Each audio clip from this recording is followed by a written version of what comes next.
we're live. So thank you very much for the invitation, and I'm very happy to be here. And thanks for staying for the entire week and for the final talk of the entire workshop of the week. So this last talk, I think maybe this was done on purpose because I think this is going to be a slight bit more empirical than some of the stuff that we've been seeing. But I hope that in this talk and some of the sort of preliminary results that I'll be presenting, it might inspire some further discussion either during the workshop for the remainder of the several months that are left or even during this talk itself. And so what I'm going to be talking about is a problem, I guess, that could be called interactive learning of submodular mixtures, which is essentially a problem that has come up with the utilization of submodular functions for a variety of applications in machine learning problems.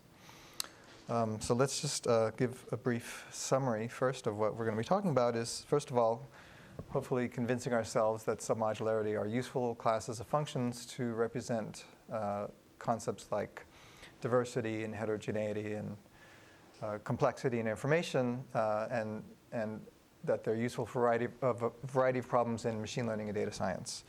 And then I'll sort of, some of the things that my group and I have been working on for the past many years now has been to essentially try to come up with ways that one can produce a submodular function, an appropriate submodular function for a particular application in machine learning and data science. And that has led to the desire to try to learn the submodular function somehow. And so what I'll do is discuss some ways that people have both theoretically and practically tried to acquire a good submodular function. And what does good mean, and how do you acquire it, and how do you apply it? And that'll be the second part of the talk. And then the last part of the talk is probably the most preliminary, and that's discussing some initial results and algorithms for interactive learning of submodular functions. And I guess if there are any questions at any time, please feel to interrupt me. This is Friday afternoon. Everybody's very tired. I'm greatly appreciative of all of you staying here this late. I also want to acknowledge that this is work with students of mine, Kai Wei, Wenru Bai, and Risha Bayer. And I think the interactive learning of submodular function stuff is primarily Kai's stuff. So a lot of the stuff actually that I'm presenting is not previously published. So if you ask me if I have a paper for this, the answer is not yet. OK, so let's begin. 3 parts, submodular functions and data science. So I think probably my guess is that most people in this audience, especially if you've seen the tutorials that happened a few weeks ago on submodular functions in machine learning, most people are familiar with submodular functions. And basically, submodular function has been, they've been used and they've been studied for probably over 100 years now in a variety of different communities, coming from lattice theory, Dedekind lattice theory, starting in the late 1800s, and also in the economics community.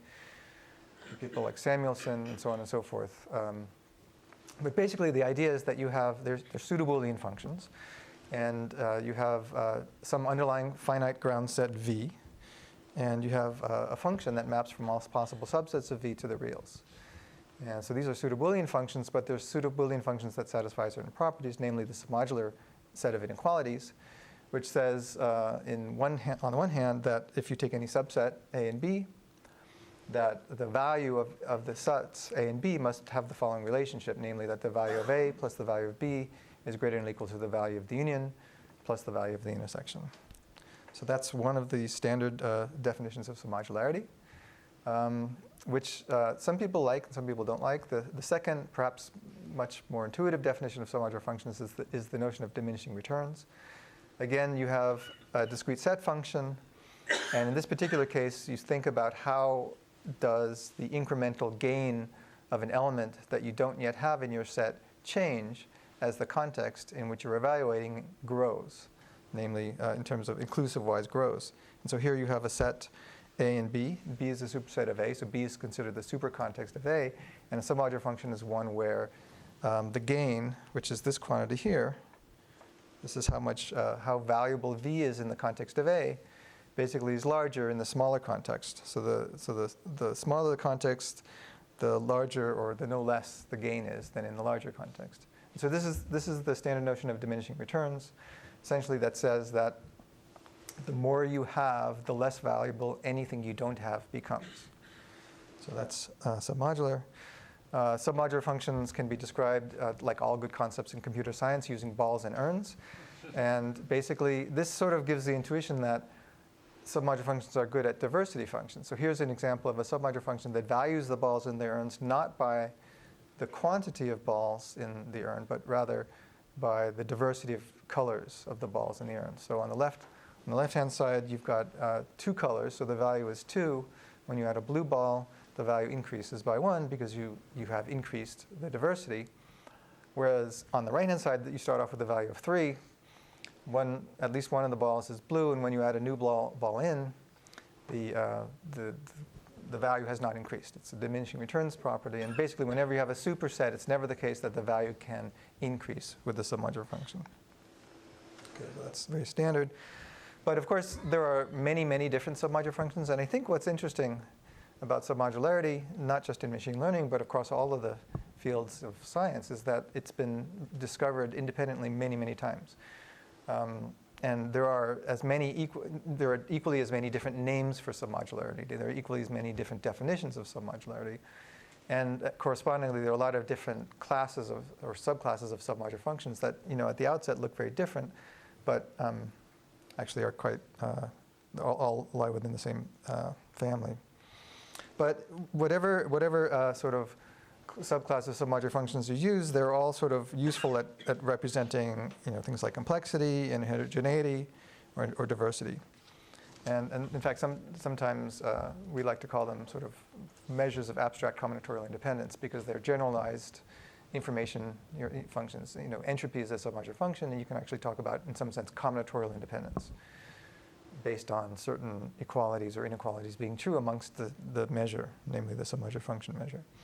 So other than sort of their naturalness to a variety of problems in terms of data science and being information functions, the other nice property about submodular functions is that they're usually sort of the limit that you can go without things becoming hopelessly inapproximable.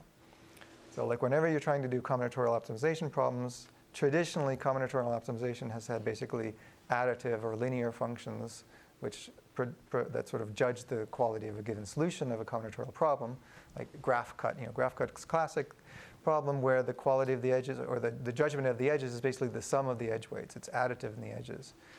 But there are a lot of other combinatorial problems that you might want to solve where you have costs of the sub-objects in the resulting solution sets interact in some way.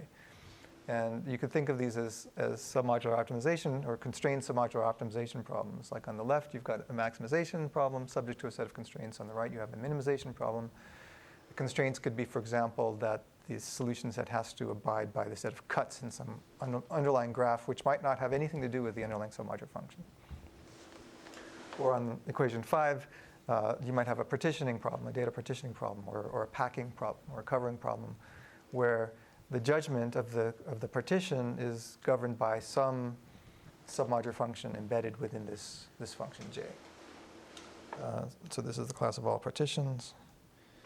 So basically, over the past decade, I mean, maybe, again, many of you are familiar with this, maybe some of you are not, there has been a wealth of results showing that there seems to be, whenever it's the case that submodularity is either directly or indirectly related to the problem, it's possible to get good approximation guarantees, usually multiplicative, without losing computational tractability and practicality. So oftentimes the algorithms sometimes they're linear, sometimes they're n log n.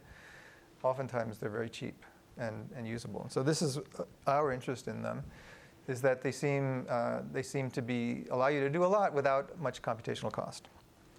And they're natural. So here's another slide. That has been collected from looking at learning curves across a variety of different machine learning instances. And what each of one of these curves correspond to is the accuracy of a machine learning classifier as a function of the amount of training data that classifier is allowed to train on and then test on. So here's like a classic one, the Benko and Brill one, which shows that as the training data increases, the x-axis in this case is the number of millions of words that are trained, the performance goes up on a test set, but on the other hand, there's sort of a diminishing returns-like effect.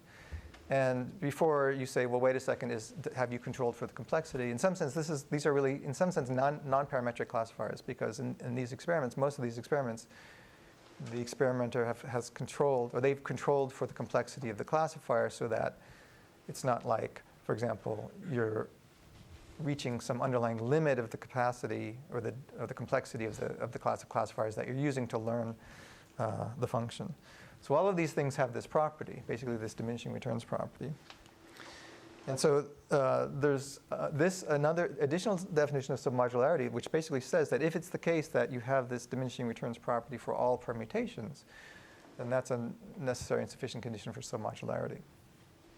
So what this definition and these kinds of empirical results, which were done completely independently of the notion of submodularity, suggests is that there's probably some sort of submodularity going on in data, in large data sets. And these days we're faced with big data problems, and if it's possible to get a subset of data, maybe a core set like subset of data that represents the whole set, that should be useful because it would significantly, perhaps appreciably reduce the complexity in dealing with large data sets, because you're not dealing with the redundancies inherent in the large data sets. So that's the idea of summarization, summarization which has become a sort of catch-all term recently in the machine learning community to sort of correspond to taking a very large set and reducing it down to its core, some way or another. So a summarization problem would be, for example, getting a very large data set, looking at its value from, say, for example, a submodular function, and then reducing it while making the data set size small, but keeping the value of the submodular function large. And that's something that actually can be done. There are a lot of actually standard problems. I mean, so that submodular functions help with in machine learning and data science, including, I mean, there's been a lot of discussions on active learning. In fact, oftentimes, when one has active learning problems, one wants to choose samples to label or to query that aren't redundant. And there are sort of hybrid adaptive batch active learning because of various different constraints in a real world problem where you want to simultaneously query the labels of a batch or a mini batch of samples simultaneously. And it would be wasteful if you were to do that for you to query redundant samples. And when you're doing an adaptive approach, maybe that's not as important because it automatically adapts to remove the redundancies. But as soon as you start doing batch active learning, submodularity comes into play because those are classes of functions that can help to eliminate redundancy. But there are a lot of other applications in machine learning where submodularity has been used, like feature selection and model selection and so on and so forth, data partitioning. So here, the main problems that I'm going to be talking about today are sort of summarization ideas, where you have a large collection of documents or a large collection of images or videos or data. Maybe you have a large training set for a machine learning system and you want to reduce it a priori before you actually unleash your massive piles of GPU and deep models on it to train for several months. And so that's the idea of training data set reduction, which removes redundancy and improves training time. But you can also imagine maybe test set reduction, because one of the other things that happens when you remove redundancy is you also remove bias. There may be some underlying concepts in a data set which is underrepresented from a multiplicity perspective, but when you summarize it, since it's rare, this is a rare subpopulation in the community of data, that gets preserved because removing that would not remove redundancy. It would remove diversity. And there are some other applications in genomic summarization and drug trials where you want to choose a subpopulation of individuals, say, to participate in a drug trial so that you're sure that your drug trial is representative of the population ultimately that you would like to unleash this drug onto. So just a little bit of definitions, more definitions. So a function is said to be supermodular. A function G is supermodular if negative G is submodular. A function is said to be modular if it's both submodular and supermodular. A function is said to be normalized if its value at the empty set is equal to 0. And in fact, all normalized modular functions can be written in this way. Basically, they're additive. The value of a set is equal to the sum of the values of the individual items. And so therefore, modular functions can be seen as vectors in RV, where V is the total set of items. And there's another little bit of notation that I want to define, which is the gain This is the addition that element A provides to the value of the function f in the context of B, which is just a difference. Or just notationally, you can just say B plus A, which means B union A. And then there's the notion of monotone functions, which basically says that when you add something, the value can never decrease. And lastly, I'll probably say this, but whenever you're talking about a normalized monotone non-decreasing submodular function, that's referred to often as polymatroid functions. Okay, so I just call them polymatroid functions for various reasons. Okay, so there's a particular class of submodular functions that I'm going to be talking about, which are you can think of as feature-based functions, and these are useful in many machine learning contexts because of the fact that there's been so much work on feature engineering machine learning problems where you have data items and you sort of in some sense embed the data in some u-dimensional space where u is a set of features. And whenever you're doing structured predictions, the features could be anything. They could be n-grams in sentences, or they could be graph heuristics if they're various different size graphs. But feature-based submodular functions take the following form, where for each feature you have a sort of a submodular function, a feature-specific submodular function, phi sub u, which measures the information in a subset X with respect to that feature u, and then you take non-negative sums where over each of these feature-based functions to get a parametric family of submodular functions parameterized by these mixture coefficients. Okay. You can think of them as importance weights or so on and so forth. In fact, one particular subclass of the feature-based functions that we often consider in our work are instances where each one of these phis consists of a concave function composed with a modular function, which are submodular functions. But for the purposes of this talk, that's not that critical, so I'm going to probably skip over that bit. So the next part of the talk, by the way, if there are any questions, I know this is pretty simple so far, but if there are any questions, please stop me at any time. So the next part of the talk is also going to be review-ish, because it's going to review the ways in which people in the past have found submodularity for their applications in machine learning. So the question is, how do you find the right submodular function? So one way that people, including ourselves, have done this is to essentially hand design a given submodular function for a particular task because you know about it, because you have some domain knowledge and you can say, okay, I have these features and I want these weights because I know how important these given features are for my application. And that actually, surprisingly enough, in practice works pretty well for various summarization problems already without having actually having a need to sort of do any sort of hand adjustment any automated machine learning-like adjustment to the function itself. But on the other hand, it doesn't work as well as what one can do if one allows us to learn the submodular function. So one approach to learn a submodular function would be to learn it unconstrainedly. So over all possible submodular functions. Now I'm going to say in a minute that, in fact, submodular functions have 2 to the n, where n is equal to the size of V, the ground set. There's 2 to the n independent degrees of freedom. So that's a complicated learning problem, potentially, because it's a lot of parameters you have to learn. And I'll summarize some of the results on that. So in order to avoid this explosion in number of parameters, you can learn the submodular function constrainedly based on some sort of degree restriction, or one can learn it, and what we're going to talk about today, based on a sort of parametric family.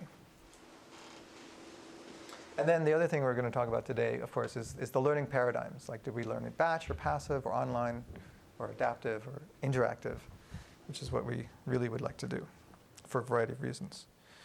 So the first thing I'd like to mention, of course, is that why do submodular functions live in a cone of dimension 2 to the n?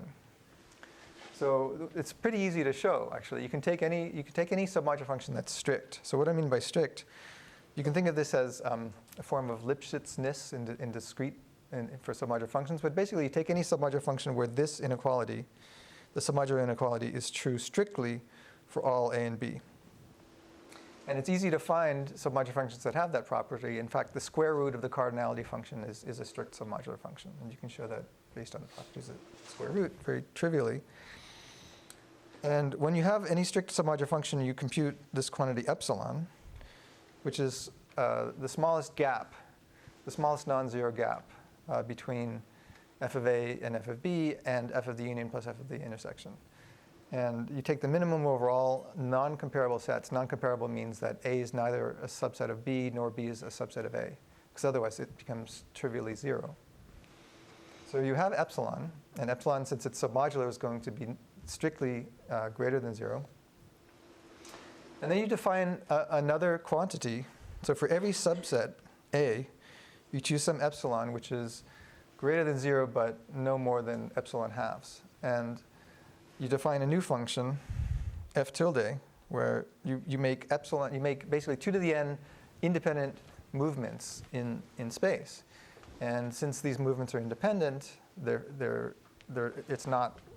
don't live in some submanifold, and so therefore there are, just by this simple example, 2 to the n degrees of freedom in a submodular function.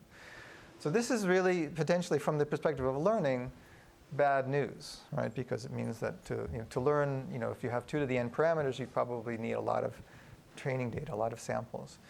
But there's this remarkable result. I still think it's remarkable. This was a result that was originally shown by Lavasse and Shriver back in the late 70s and early 80s. But then recently, there have been some also what I think are remarkable results, which is that minimizing a submodular function can be done in polynomial time and polynomial number of queries to the submodular function. In fact, the most recent results, and this is quite amazing, that you can minimize the submodular function where you only ask the submodular function for a value, basically, less than n cubed times, like n squared log n, basically. So basically, all of that stuff, all of that independent degree of freedom from the perspective of needing to do submodular function is irrelevant, is redundant for minimization.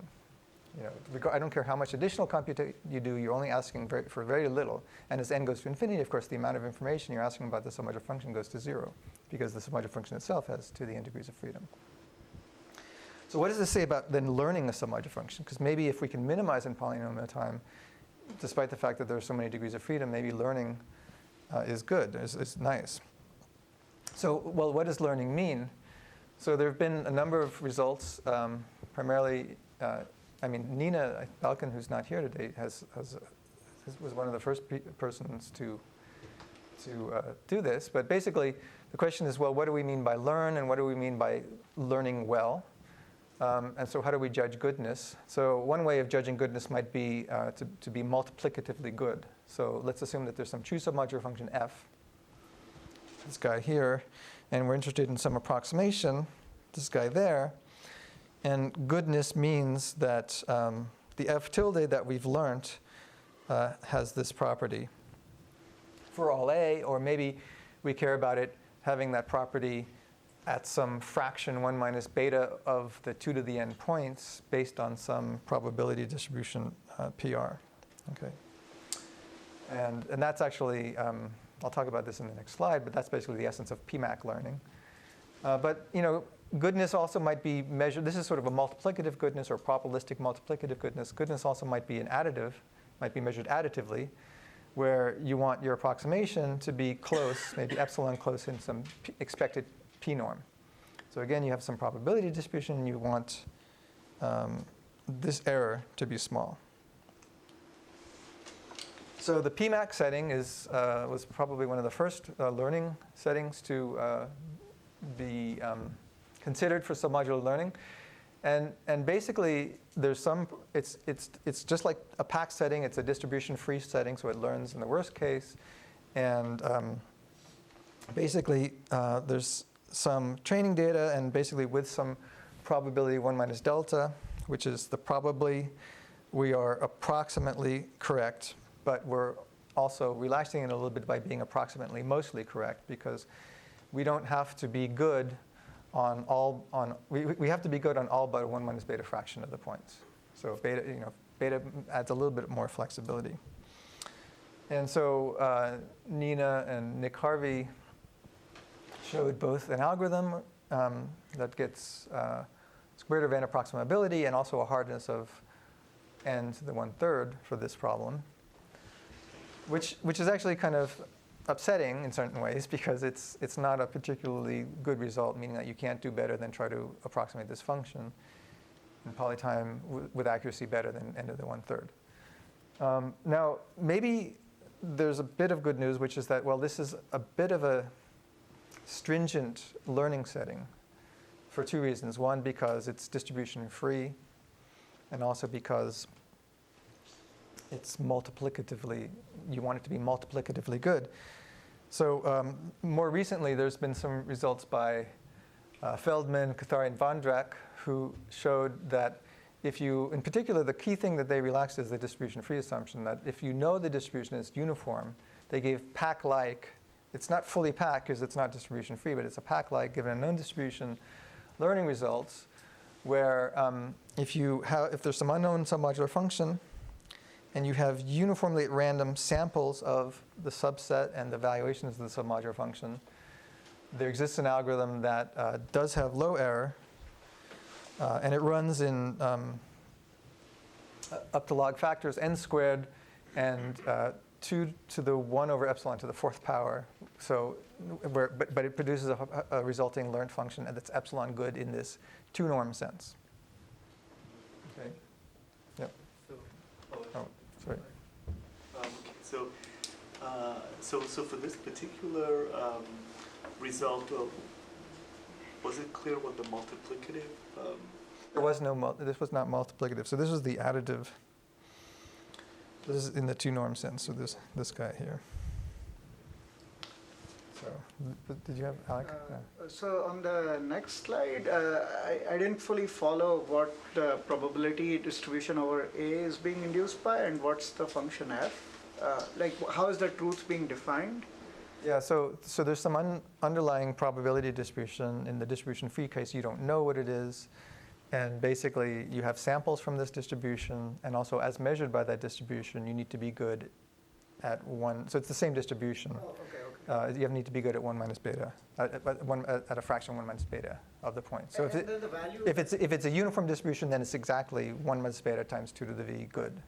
Right? And then the values that we observe are actual realizations of a submodular function, maybe with some noise. Right. No, this is the noise-free case. So there's been some recent work. In fact, Andreas, who's sitting here, has done some recent work on learning submodular. And Jan Singer has also done some work on learning with some. I'm not actually wasn't going to talk about the noise case. So there is not sort of the extreme agnostic version where I have whatever samples I have, and then I try to fit the best submodular function I can. Well, yes and no. I mean, there's some agnostic. Jan and Feldman have some results in the agnostic case, but they're agnostic from the perspective of you may not have noisy estimates, but the function that class that you're learning from is not submodular. So it's a different form of agnosticism. So like that could be seen as like a submodular projection like approach. But in any event, so yeah, in fact, here's one of their agnostic results, which basically has f being not necessarily submodular, and you can still learn with complexities, both sample and computational complexities of poly and n, and 2 to the 1 over epsilon squared samples and so on. And then there's actually very, very recently, well, actually last year, I guess the paper's been out on arXiv for a couple of years, but last year it was published. They came out with a PMAC, a very positive PMAC learning result. Again, but it wasn't fully PMAC. It was the distribution known to be uniform case that can learn with a G function of 1 plus gamma, this guy. And again, it's the same kind of result. It's 2 to the 1 over some poly in the additive approximation, epsilon, and then this approximation G. Okay, so what we're going to do then is sort of still back away from these hard learning settings, because basically, none of these learning results ask for to learn over a parametric subfamily of submodular functions. They're basically saying, okay, well, you've got some point, you can learn over all possible points in 2 to the n, right? Or in r to 2 to the n that are submodular.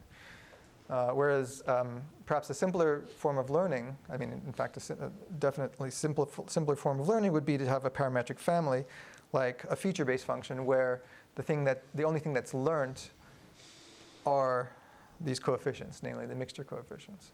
So in some sense, it's severely restricting the learning process, but as a result, maybe improvements can be had.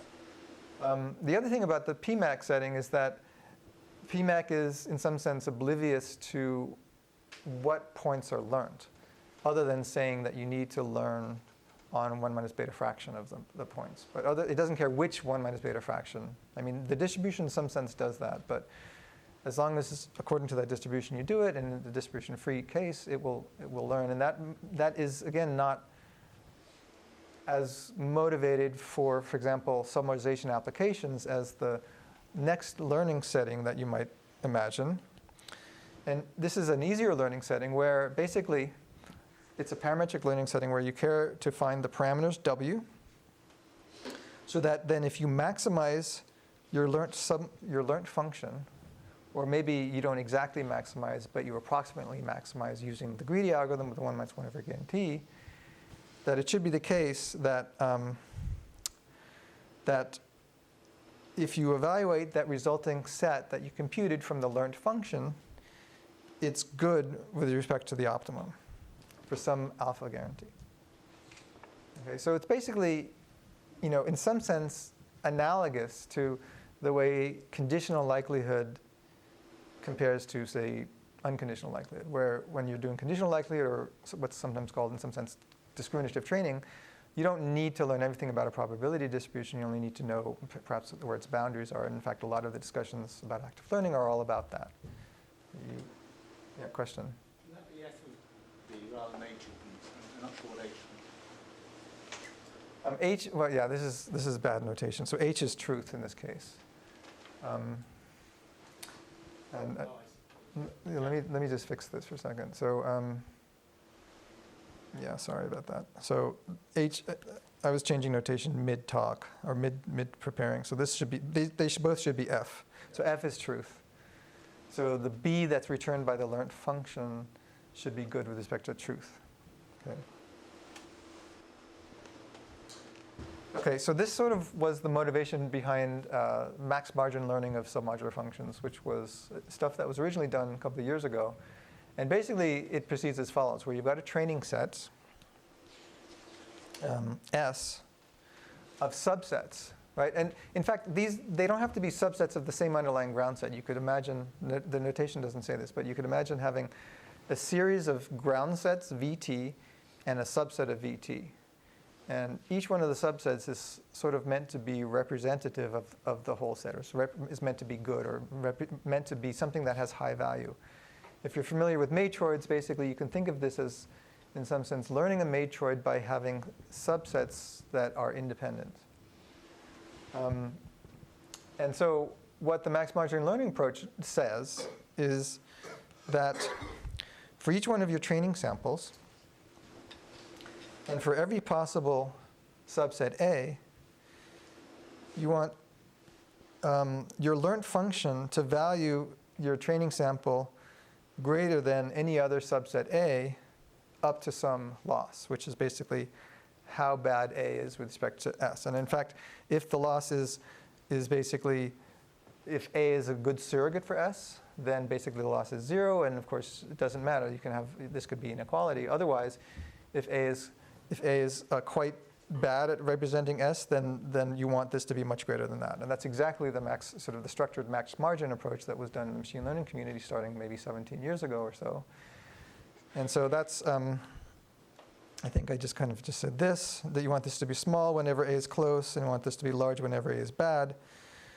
And so you can turn this into an optimization problem where one wants to find the set of mixture coefficients where W is some constraint set, which could be the positive orthant. It's basically you're finding, again, wherever it is, you're trying to learn this vector W such that these margin constraints are as satisfied as possible, and then you have a regularizer. And then there's some underlying loss, which is whenever it's the case that the margin constraints are not satisfied, you suffer some loss. And this could be either the logistic loss or hinge loss or some other sort of approach. Now, this might be convex. This might be a convex optimization problem. Certainly the regularizer is convex, and if you use convex loss function L, then that's looks good. The difficulty here, and this is the difficulty that we've had, is this particular problem here, which is the loss augmented inference. So it's the maximization. If it is the case that everything is linear in W, which it often is, and in fact when it's a mixture of submodular functions, everything's linear, the whole thing is convex, which is great. The problem is, however, I should also, before I talk about the problem, I should talk about how it actually works. So the comparison between hand selecting a submodular function versus doing a better hand selection of a submodular function versus automatic learning of submodular functions. This is in a standard document summarization task, which is used in the natural language processing community quite a bit. And so there seems to be, at least empirically, a real advantage to actually learning as opposed to hand specifying a submodular function for producing summarization tasks. And this is actually a fairly standard task, and there was a standard way of evaluating summarization long before we came along and tried this approach for this task. And these are some other results on image summarization. It's a lot of results, so let me just sort of try to summarize the results. So basically, these are the learned results according to various strategies and various different loss functions, which I'll talk about in a second. These are the best ones. And these are all of the results corresponding to hand-specified results. Sorry, hand-specified submodular functions. And these are cheating results. Those are sort of light speed. We can't expect to do any better than that. And you can see that, again, the learning submodular function approaches tend to work better. The blue ones work better than the green ones. Okay, so the difficulty, as I was mentioning just 2 slides ago, is in this loss augmented inference problem, where it's actually hard. It's hard depending on what the loss is. And it's, in some cases, one can, for example, come up with a modular loss. By loss, I mean this particular loss here. It's basically the loss of how good is A as a surrogate for S, the chaining sample. And if S is modular and non-negative, then basically everything becomes submodular optimization, and we can use the greedy algorithm. We get the standard 1 minus 1 over E guarantee, and things are much nicer. However, the modular loss is not a very natural loss. A much more natural loss is to use something akin to some constant minus the true submodular function. And there are some cases where you might be able to get the true submodular function. In other cases, maybe you might be able to run human experiments to get some query of F, and that's going to get back into the interactive stuff we'll talk about in a minute. But this leads to a difference of submodular optimization problem, which I'll talk about in a second. But this difference of submodular optimization problem is not insurmountable, which I'll also talk about in a minute. One of the things I do want to talk about that is currently insurmountable and that motivates the interactive approach is the following. Whenever you're trying to collect training data, like imagine you're trying to build a summarizer, an image summarizer of some sort. Image collections these days consist of tens, maybe hundreds of thousands of images, probably in every one of our phones. And if it was the case that you wanted, remember in the max margin approach, to gather training data, what one would need is to say, okay, here's a very, very large collection of images, and then here's a summary. So the question is, how is it feasible to actually get summaries as instances of training data? In all of the instances of training image summarization systems we've used in the past, it's always been the case that the large collection is rather small. And so it's still feasible to get training data, but as soon as you get to large image collections, it becomes infeasible. And then I guess there's another task, which is, whenever we're doing training data summarization for a machine learning system, it's computationally infeasible to ask the machine learning system to find the very summary that we want to give it. That's a circularity. So that also is an infeasible or circularity problem. We can't ask it to solve the problem we're trying to solve. So the question is, what do you do? So that's where interactive summarization comes into play.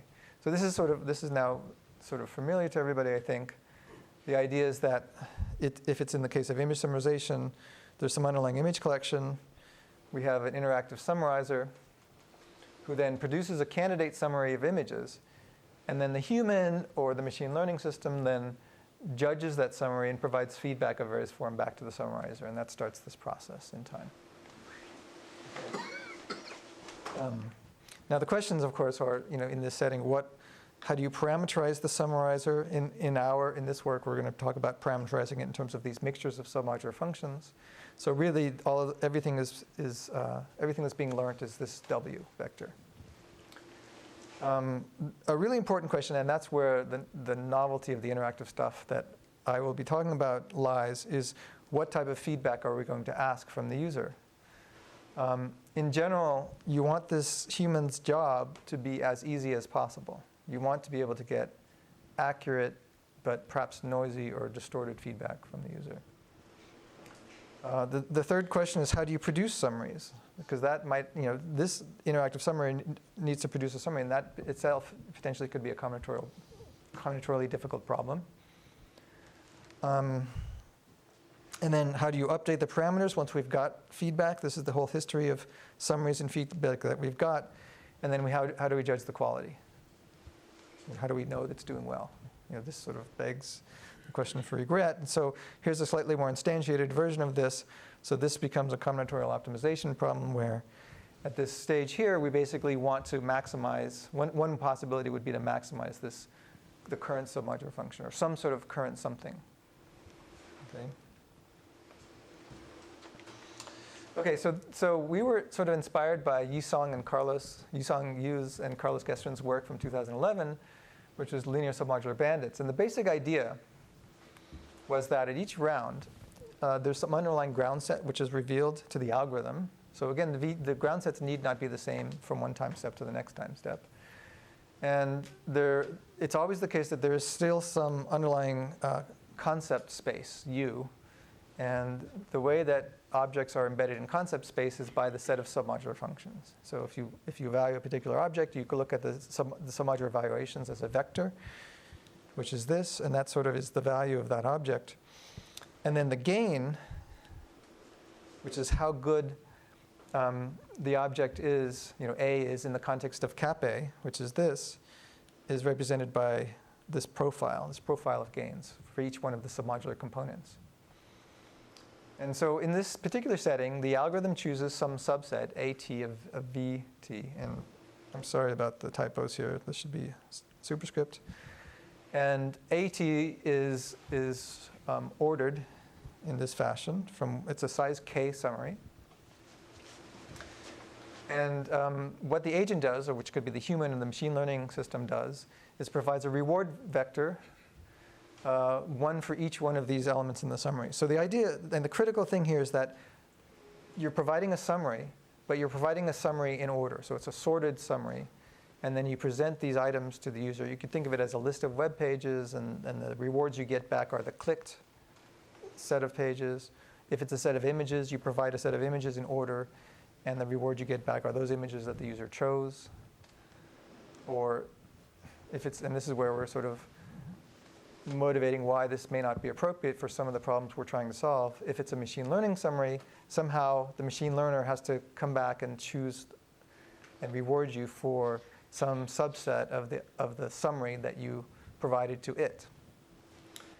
And so basically the agent provides this reward vector, which is a length k vector, and the assumptions in order to get the regret bound is basically that the rewards are independent random variables with a mean equal to this dot product. So it's the dot product between so it's a realizable case, there's some W star, and it's the dot product between W star and the gain vector. Okay, and then they define regret in this way. So it's the difference between the best set of summaries obtained in hindsight and the summaries that are produced by the algorithm. Now the critical thing here, I think, that one should realize is that because things are independent, the expected values can go inside here, right? So it's really the sum of expected rewards as opposed to the expected sum of rewards. And that's thanks to the independence assumption. And for that reason, they're able to provide a regret bound of square root of t. So it's basically square root of t, k is the size of the summary, and then size of u is the number of features or the number of submodular components. So what we wanted to study, we wanted to say, well, first of all, this independence assumption may not be realistic, right? Because it's not necessarily the case when it's a human summary, you're presented a list of images, that the rewards are going to be truly independent. They're going to be highly dependent, I think. Certainly in the machine learning setting, they're going to be highly dependent. And then secondly, the need for the agent to provide feedback on every increment is kind of an arduous task. For certain settings, for the human, if it's let's say it's a 1 billion image collection and you're reducing it to 1 million images, you can't ask the human to provide a score for every one of those 1 million images in some order. If it's a 10 billion size training sample, you can't expect a machine learning system to somehow provide and to run that machine learning system on all of those 1 million samples incrementally. So that defeats the whole purpose. So what we would like to do is significantly alleviate the number of bits of feedback that we actually get back from the agent. So in fact, the best sort of thing, to sort of be, we were sort of inspired by Facebook, is it would be good to say when there's a summary just to get a thumbs up or thumbs down. It's just a binary feedback. Or maybe there's a 5-point Likert scale of some sort, or even maybe a scalar real valued feedback where we get, sort of maybe the value. If the human can be modeled as a submodular function, we get that submodular value. So it is still in the bandit setting in that sense. We don't get the function, we just get the value that it was, or the distorted value or the noisy value. So this sort of This is then our algorithm for optimizing this. It's online combinatorial sampling. And so what we start with, basically there's T rounds. And let's just start this inside out. So at step 6, we produce a summary which maximizes, it produces a size case summary based on the current ground set of this quantity here, which is kind of like an exploit quantity, and this quantity here, which is an explore quantity. And so you could, you'll instantly recognize this as a form of UCB, where the upper confidence bound is given by the square root of this quantity V, and then V is really this outer, it's sort of a sum of submodular products, weighted submodular products, weighted by C, where C is a covariance matrix that's computed in the previous round, and then mu is essentially the estimates of the current weights. Okay, so that's basically the idea. And in fact, since we're interested in primarily, now one of the things I want to mention right away actually is that this combinatorial problem is difficult. Right? So this is a highly non-submodular problem. It's a sum of weighted submodular functions, so the U part is actually pretty easy, but the difficult part is the square root of V. V is the sum of weighted products, and the weights might be positive or might be negative. So what do we do? Well, the first thing we do, and this is sort of the strategies that we took to this problem, is, well, let's say since our goal is to sort of try to learn the submodular function as quickly as possible with as few queries as possible, let's consider an explore-only setting, where we ignore U, we only care about V, and as a result, we can ignore the first term and get rid of the square root. So we get rid of the square root there, we ignore this U, square root's gone, and so there's no trade-off. Am I running out of time? Okay, sorry. Is it negative 5 minutes or positive 5 minutes of time? I'm not exactly sure. You're not sure? Okay, well, can I use Shai's technique of talking backwards to gain time? I'm going to steal that joke for the rest of eternity. So, all right, let me skip this. So I'm just going to say that. 5 minutes. Wow. Okay, so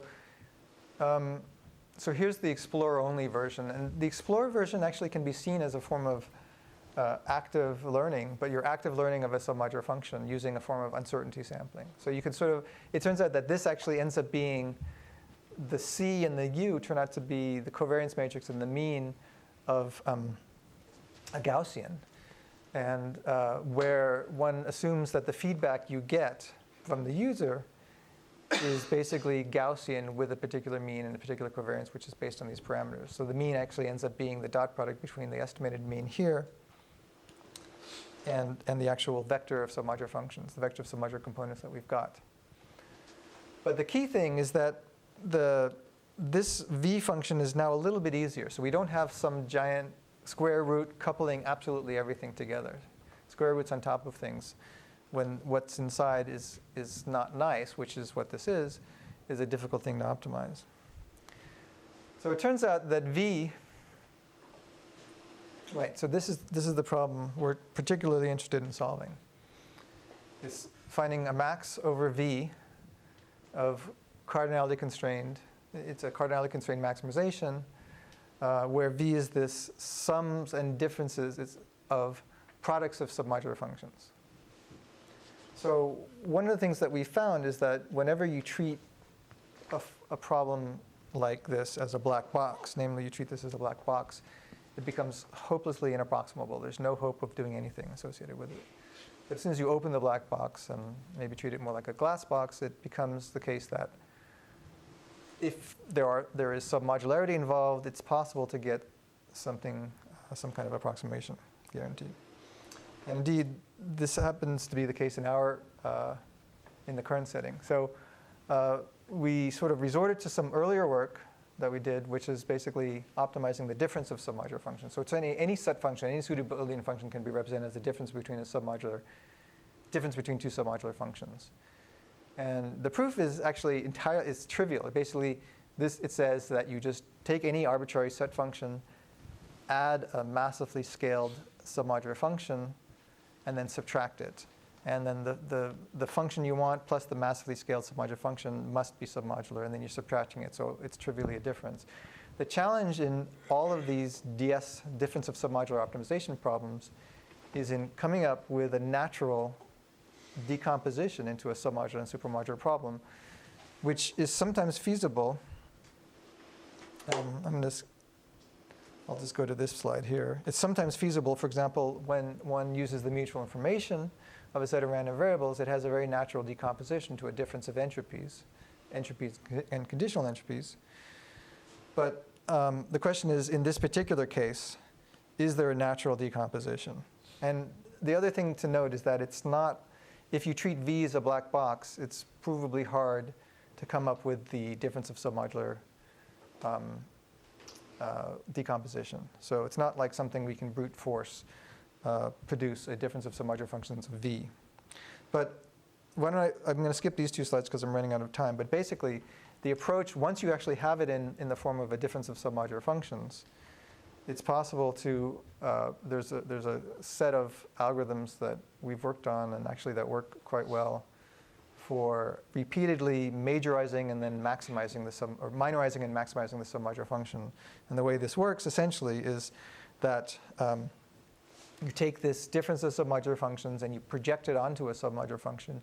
You say maximize the submodular function or minimize depending on what you're doing, and then reproject, and you repeat this process of project and optimize and project and optimize. And that has led to the submodular supermodular procedure and the supermodular submodular procedure and a couple of other things.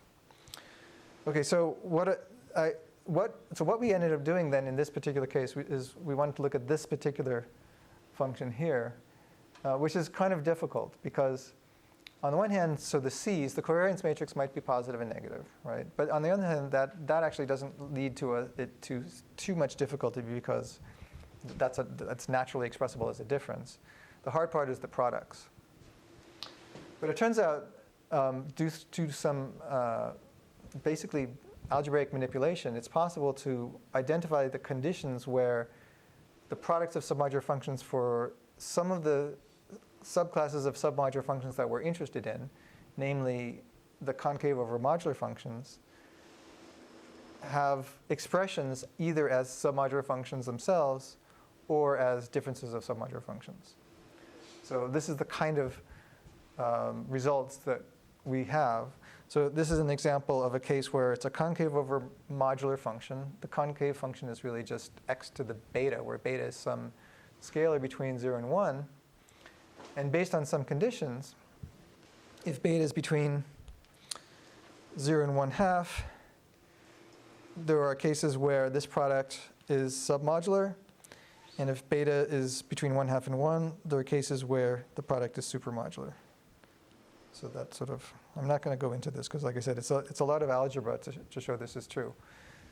But these are the kinds of results that we've acquired for these root-like functions.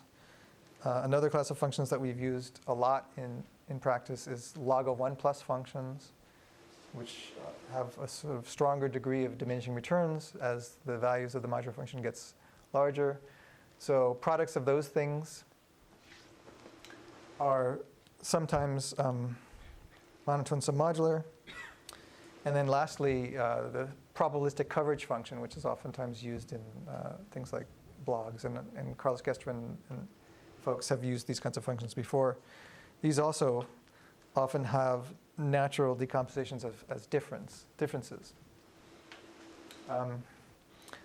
Okay, so the one last thing I want to mention to you, because you're probably all expecting a regret bound, and I know I'm running out of time, so I apologize. But the problem is that we do have a regret bound, but it's not worth stating because it's a little bit trivial. Basically, it's the same regret bound as U and Gestrin.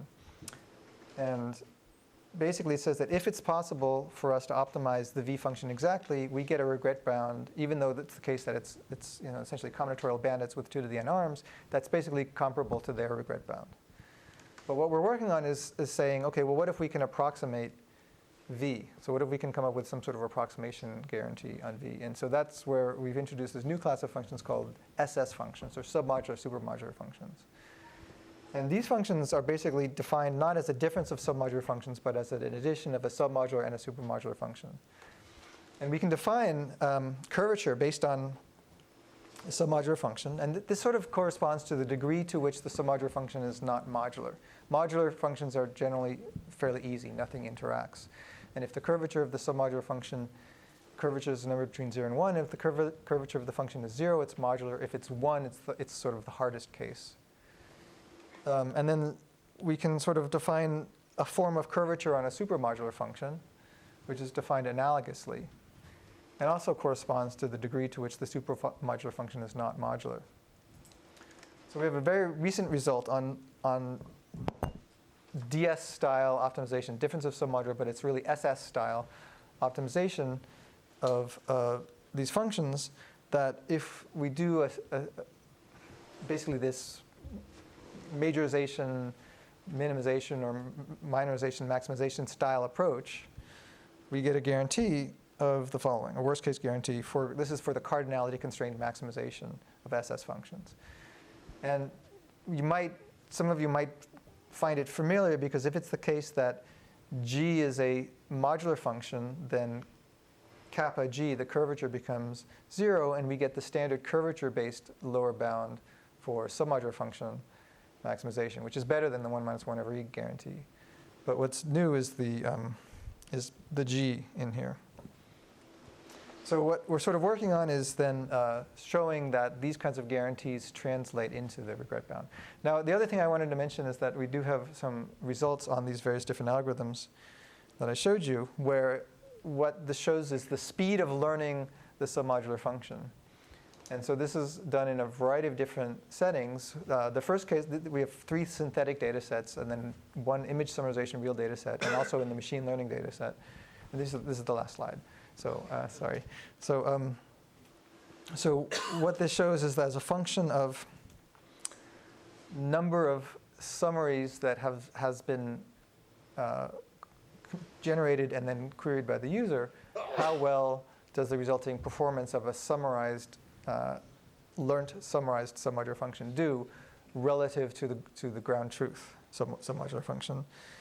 And the active combinatorial sampling approach is the one that in all of these cases, this is just binary feedback. So this is basically where we have a threshold which is basically 50% of the top value of the true submodular function, and basically the threshold is binary, which is a thumbs up or thumbs down, whether or not it's a good summary or a bad summary. And with this very, very limited feedback about the ground truth, we're learning a submodular function better than I guess what these results are showing is the red result is the pure explore case, and these other results here are allowing a little bit of exploit depending on the value of alpha. Alpha being larger means that you do more explore. So in some sense, the red is alpha is equal to infinity, and maybe that's not so surprising. But this is for more Likert scale feedback.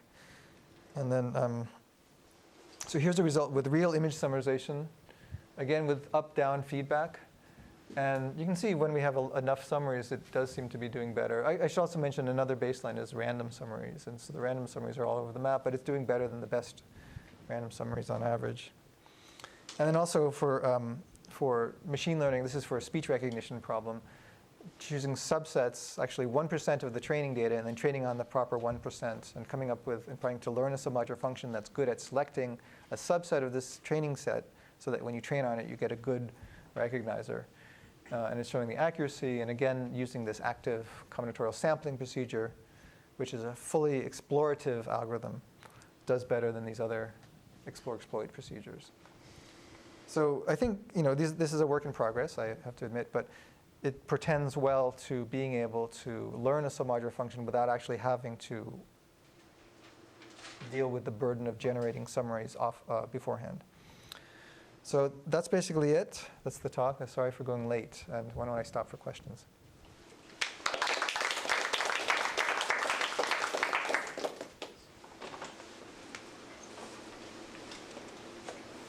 So in the bandit submodular, you said this bandit UCD objective function is hard to solve because of the square root term. Yeah. If there is no square root there, then would it be easier? Well, there's other results I didn't mention, but it turns out that even if we add the exploit term back in, so we have an approximation guarantee that if we take if we square the exploit term and we move the square root of the explore term, and we solve that with some guarantee, we have another guarantee of the original problem. So we can actually deal with that. The problem is that so the guarantee of solving V or some variance of V or square root of V or square root of V plus the exploit, that to some extent gives that we do have multiplicative approximations for that, but we don't yet have is regret bounds. That approximate solving of that doesn't yet translate to the regret bound. So that's really where the work needs to be done. But that issue is okay, I think. But those were non-trivial approximations, I should also mention. So in the experiments, does the benefit come from the fact that you do only exploration and then optimize at the end? So you somehow don't have to, you can be more aggressive in exploration, yeah. Right, compared to the expanded variance? Yeah, so in the experiments, we did try larger values of alpha. Those were the best values of alpha, but for some reason, when alpha gets big, it never got as good as doing fully explorative search. And so the benefit must be because all you're doing is explore, which is you're trying to learn the function as quickly as possible, but you're never trying to exploit. And I think that's sort of, that's really where it's online learning as opposed to online producing of summaries. But the benchmarks you compare, they are always where you just get feedback for the full set, or was there one of the curves where you actually observe the noisy estimates of the marginal gains? No, that's not in the benchmarks. It's always the case when it's feedback. Everybody gets feedback in the full set. But I would guess that, that's something that should be in those plots. I agree. And I think that they should be in the plots. They're not. But because it's much more feedback, you would expect them to do better. But we're not really that interested in that setting, though, because that's just not feasible for the tasks we're trying to solve. Thank you.